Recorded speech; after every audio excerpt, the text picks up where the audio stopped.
Hey guys, my name is Cassie Roberts, and I am the Advocacy and Prevention Coordinator with Grandma's House Children's Advocacy Center. While I would much rather be with y'all in person doing this training, unfortunately, we're having to do things a little bit differently. So today we're going to be talking about mandated reporter training, maybe as a refresher to some of us that are mandated reporters, or maybe with everything that's going on, you want to become a mandated reporter, and you just need a little bit more information. So I definitely want to go over this presentation with you. Um, at the end of this presentation, I will provide you the link to become an Arkansas mandated reporter, and you can obtain the certificate that way as well. Also, I will post the number for the hotline if you don't already have access to it or you've forgotten it. I will provide that for you as well. Also, if you have any specific questions, please don't hesitate to shoot me an email or to get in touch with us or call the office if you have questions in regards to something. Um, so I just want to remind everyone that as a mandated reporter, if we suspect that a child has been abused or neglected, it is our due diligence that we must call the child abuse hotline. Um, I was hoping to have a little bit more statistics for you guys, but unfortunately I was unable to obtain those numbers. But I was able to find for the state of Missouri, which I'm going to assume is probably pretty close for the state of Arkansas as well, um, that since schools have been out since March 11th, roughly around that time, the hotline abuse reports have dropped by 50%, which is a drastic number. So that just goes to show the importance of what our educators are to these kiddos and their safety. So now it's even more important that we step up and that we also do our part in hotlining if we suspect child abuse. Um, so we've got a huge list of who is considered a mandated reporter, and I'm not going to go through this entire list for you, but just to kind of pinpoint some of them, you've got any child care workers or a foster care worker or even foster parents, a dentist, a teacher, a domestic abuse advocate, or a domestic shelter employee or even a volunteer, obviously law officers, nurses, doctors, school counselors, school officials, mental health therapists. Those are just some of the few that are considered mandated reporters. And obviously, the list can just go on, but you don't have to be in one of these professions in order to become a mandated reporter. So anybody can report abuse if you suspect child maltreatment. And you can request that your hotline be anonymous if you are worried about it getting out that you're the one that made the hotline. By law, your identity cannot be disclosed. So you can rest assured that even if you do state your name, that you are going to, your name is not going to be told to the family. But you can also request to stay anonymous when you make that hotline report. So there are a couple of different ways that we can report. Obviously, we've got the phone reports, and those are for emergent cases. They are open 24 hours a day, 7 days a week. So if you get information at 2, 3 o'clock in the morning, please don't wait. Right then is the perfect time to make that call. Or, if it's the middle of the day and we've got a busy day and we've got to get XYZ accomplished before we can do anything, I urge you to stop what you're doing and make that report, because it's very important that we make those reports as quickly as possible, especially that way we can kind of get the ball rolling if things need to be taken into place. We also can do fax reports, and those are going to be for non-emergency cases, and only if you're a mandated reporter can you make a fax report. But if you do make a fax report, it will get a confirmation fax sheet to let you know that they received it.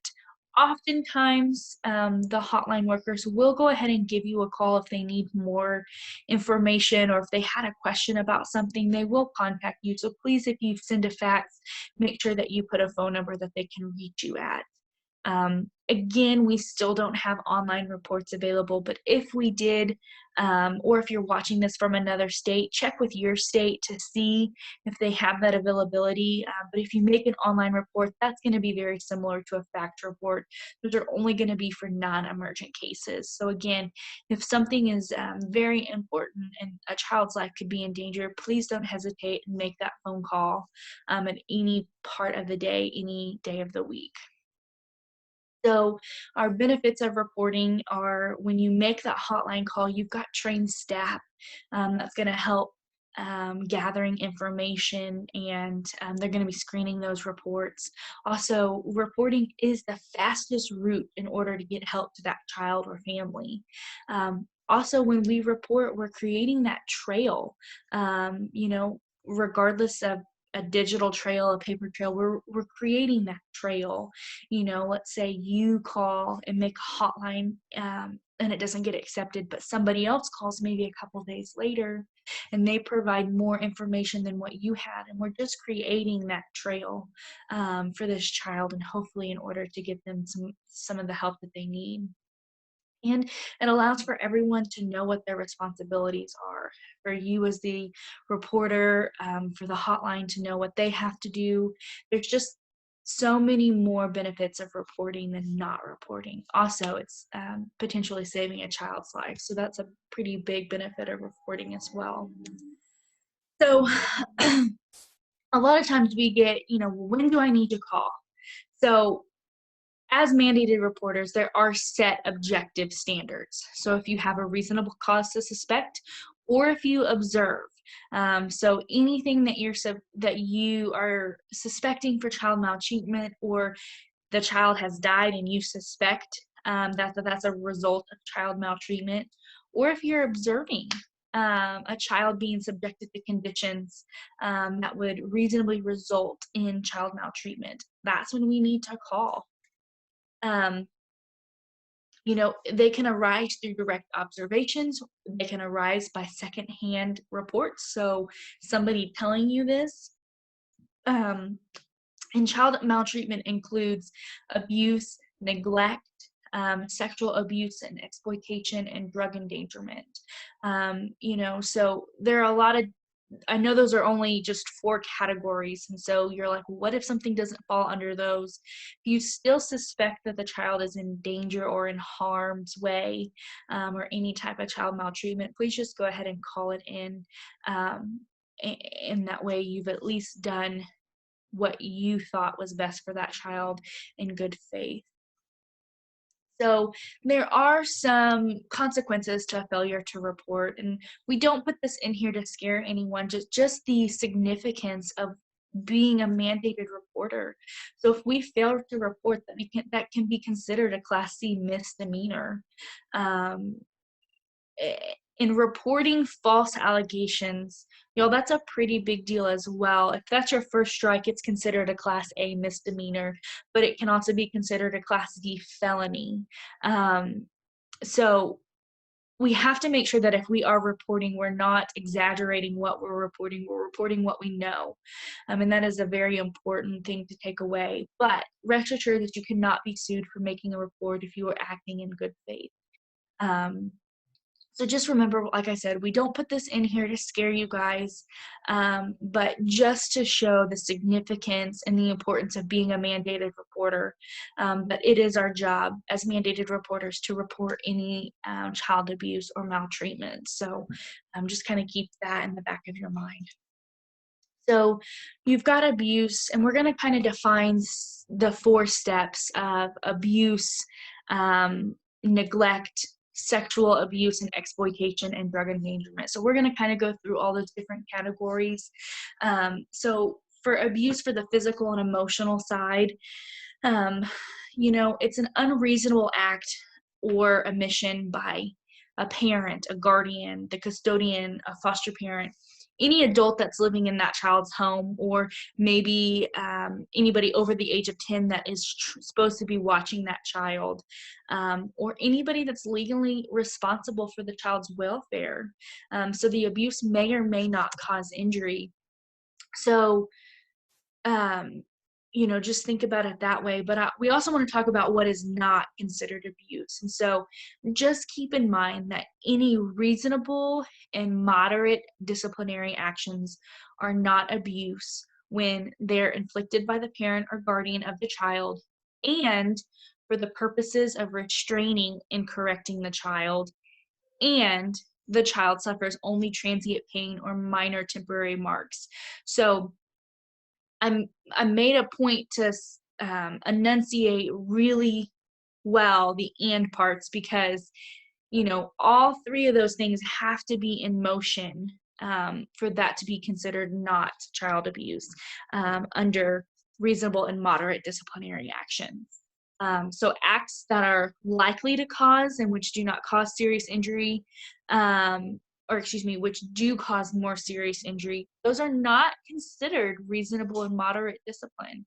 Um, and while we're talking about reasonable and moderate, and the parent is inflicting it and it's the purpose of restraining or correcting it, we have to think about the age, the size, the condition of that child, the location of where it's happening, or the location of where the injury is taking place, and frequency. We need to take all of that into consideration. So if you've got a baby and a parent is using force in order to um, maybe make the baby stop crying, or anything that you suspect that that child, and it's not a reasonable or moderate disciplinary action, please go ahead and give the hotline a call in regards to that. So abuse that can be considered with injury, throwing or kicking, cutting, striking the child with a closed fist, any non-accidental physical injury, and then thinking about any injury at a variance with a history given. um, Abuse can be considered for the hotline with or without injury. So if you're striking a child the age of 6 or younger on the face or head, if you're shaking a child 3 years or younger, if you're interfering with their breathing in any way, or if you're tying them to a fixed or heavy object, or binding their hands or legs together, these are some examples of with or without injury that will be considered abuse regardless. Um, so abuse can be extreme or repeated cruelty, an injury to the child's intellectual, emotional, or psychological development. So you've got your mental injury versus your emotional injury. Um, for mental injury, that has to be hotlined by a psychiatrist, a registered psychologist, a licensed clinical social worker, or a mental health professional like a therapist or a counselor, um, in order to be able to prove mental injury for that one. So neglect, these can be intentional or non-intentional. So we're going to go through the different categories of what neglect is, and neglect can be by anybody that is in charge of that child legally. So it can be failure or refusal to provide for the necessary basic needs of that child. So you've got food, clothing, shelter. So if there's inadequate food in their home, if there's inadequately clothing their child, if their home is inadequate, those are going to be considered neglect. We also have environmental neglect, so their living conditions. So, infestation of bugs, rodents, snakes, animal or human feces, or rotten or spoiled food in the refrigerator or the garage that that child can reach. Also, you have to think about the child's person. So that child themselves, it can include general hygiene, lice, scabies, diaper rash. Those are all going to be considered in that environmental neglect. Then you also have educational neglect. You've got excused versus unexcused, but you also have homeschooling. And right now we're in a very different time. But you also have that educational neglect because children need to be in school and they need to be learning. So those are just some different types of neglect. Um, you also have medical neglect, and people sometimes forget about medical neglect, but these do need to come from a physician, a nurse, a psychologist, or even a dentist. And sometimes we forget that dental hygiene is very important as well, and can cause a lot of problems if not given the attention that it needs. So medical neglect can consist of medical needs, dental needs, mental and emotional needs. So making sure that they're seeing their therapist regularly and they're getting that consistent appointments that they need, and that is um, requested by their therapist as well. Also, we think about prescribed medications, and when you think about that, you think about not giving them or giving them too much. So that can go both ways. A parent that's over medicating their child than what the doctor recommends, or not giving their child their medicine at all. So those are just some different types of medical neglect examples. We also have inadequate supervision. So the definition of this is a parent or caretaker has failed to appropriately supervise the juvenile, resulting in that juvenile being left alone at an inappropriate age or in inappropriate circumstances that creates a dangerous situation, or a situation that puts that child at risk of harm. So obviously, if you are leaving a child home alone, that is much too young to care for themselves or to even care for other children, that's going to be considered inadequate supervision. Or if you're leaving your child in the care of somebody else, that's an inadequate or inappropriate caretaker. Or even maybe leaving them unattended in a place that's unsafe for maybe their age range, or their physical condition or mental abilities. So those can also be considered, and those are some different examples of inadequate supervision. Um, we also have neglect, failure to protect. So there's a lot of different facets in what can be considered neglect. So a failure to protect is failure to take responsible action, or reasonable action to protect that child from maltreatment when that individual had a reasonable cause to believe that the child was significant danger of being maltreated. So finding a failure to protect should not be made against a caretaker who is in significant fear of his or her own safety. So, you think about domestic violence, or just different situations like that. But you also have abandonment. That's a failure of the parent to provide reasonable support and to maintain regular contact. Um, so there's lots of different categories in neglect. So please make sure that you are keeping on top of what these different things mean. Um, then we also have sexual abuse. So I want to remind you, sexual abuse you do not have to, you, let me think about how to say this. So when we're calling in a sexual abuse, it doesn't have to be just a parent, guardian, or caretaker. If you suspect sexual abuse from children on children, you know, grandparents on children, neighbors on children, it doesn't have to be just the parent, guardian, or caretaker. Sexual abuse can be sexual contact, sexual penetration, oral sex, pornography, or exposure to live sex acts, sexual exploitation, and voyeurism, in home included. Um, so there are some important distinctions that we need to talk about. So if the offender is age 10 or older and the victim is under age 18, that's forcible compulsion. If the offender is age 18 or older and the victim is under 16, spouse is exempt. If the victim is under 18 and the offender is caretaker or a sibling, an offender aggressor is under age 10 and the victim is under 18. So, forcible compulsion that we talked about in the previous slide is defined as a physical force or threat, express or implied, of death or physical injury to or kidnapping of any person.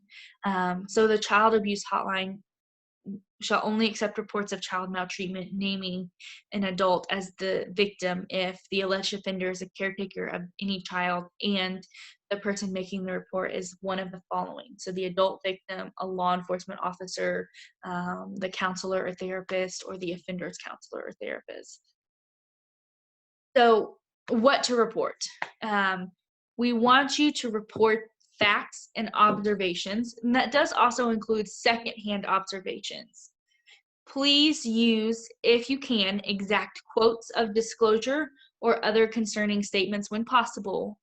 Please, please, please do not report hunches, feelings, or gut instincts. We want the facts and the observations. Do not report judgments of credibility or plausibility. So if you have a specific factual reason for doubting the credibility of a report, factor that into your decision of whether to call that hotline or not. Once the decision to call the hotline is made, don't undermine the report by making an issue of credibility.